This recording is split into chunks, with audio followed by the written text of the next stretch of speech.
family bonding. Remember those big family gatherings during Eid holidays? Everyone would crowd into the grandparents' house, kids running around, and laughter filling the air. It felt like one big celebration of love and connection. But things have been changed. These days, we see more nuclear families, smaller, independent households. Hello, everyone.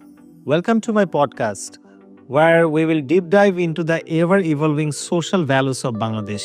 I'm your host today, Amin Mehdi Hassan, working as Head of Digital Banking and ADC in Eastern Bank PLC. Today, we will deep dive into a topic that's been on my mind a lot lately.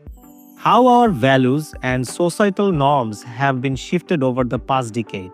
From 2014 till date, let's start with a very common but impactful topic, that is family bonding. Remember those big family gatherings during Eid holidays? Everyone would crowd into the grandparents' house, kids running around, and laughter filling the air. It felt like one big celebration of love and connection. But things have been changed. These days, we see more nuclear families, smaller and independent households. Now, there are definitely benefits to shift this kind of change. Couples have more privacy and freedom to make their own choices. But at the same time, I wonder if we're losing something valuable, the constant support system, the wisdom passed down through the generations, and that sense of belonging to a larger community. Are we losing a bit of that magic? One big change we see is how this shift impacts elder care. In extended families, elderly parents always had someone around. Now, with fewer family members nearby, elderly parents can feel isolated. There's a growing need for elder care facilities and support services to ensure they're taken care of. We need to strike a balance, enjoying the benefits of nuclear families as well as to keep that sense of community alive. Now let's talk about our youth, Gen Z or Generation Z. They're a powerful force. They're confident, outspoken, and not afraid to challenge the status quo. Whether they're becoming fashion designers, tech entrepreneurs, or social activists, they're chasing their dreams with passion. This push for individuality is great, but it can also create gaps between generations. Traditional values and modern aspirations sometimes clash, leading to misunderstandings. We need to bridge this gap by encouraging mutual respect and communication between older and younger generations. One much growing concern is drug addiction among the youth. Harmful substances like yaba are becoming alarmingly accessible. They contain amphetamines which affect both body and mind, making people restless, aggressive, and intolerant.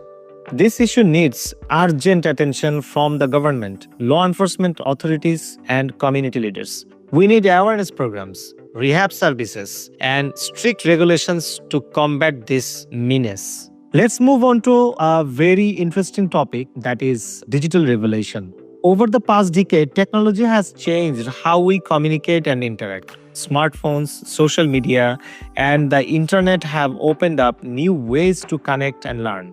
The digital revolution has also changed the nature of work. Remote work is becoming more common, offering flexibility and better work-life balance. But it also raises concerns about job security and traditional employment structures. We need to find ways to balance these changes to ensure that people can thrive in the digital age. Last but not the least, let's take a quick look about what's been happening in Bangladesh in terms of political paradigm shift in last couple of months. Back in July 2024, there was a big student-led protest that shocked things up in a way no one expected. The movement eventually led to resignation of the Prime Minister. It was a huge moment, marking the end of a long chapter in the country's leadership. After the Prime Minister left, Nobel laureate Muhammad Yunus stepped into leading an interim government as chief advisor.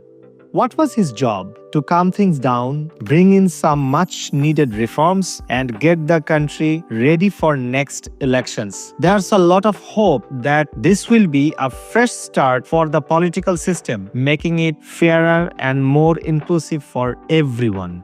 But let's be real, this isn't an easy task. There are plenty of challenges ahead, like fixing economic issues and ensuring political stability. Right now, it's all about working together. The country is trying to build a society where democracy is real. The economy keeps growing, and people from all walks of life feel included. It won't happen overnight, but with everyone, like government, business, citizens, playing their part, there's hope that Bangladesh will come out stronger and more united than ever before. So there you have it, a look at the evolving social values in Bangladesh. We talked about family dynamics, the empowerment of women, the challenges of social intolerance, the impact of digital revolution, and lastly, the recent political paradigm shift. Bangladesh is going through big challenges. While there are challenges, there are also amazing opportunities to build a more inclusive and fair society. It's up to us to embrace these changes, start conversations, and work together towards a future built on empathy, respect, and understanding. Thanks for tuning in today's episode. Don't forget to share your thoughts with me. Until next time, take care and stay safe.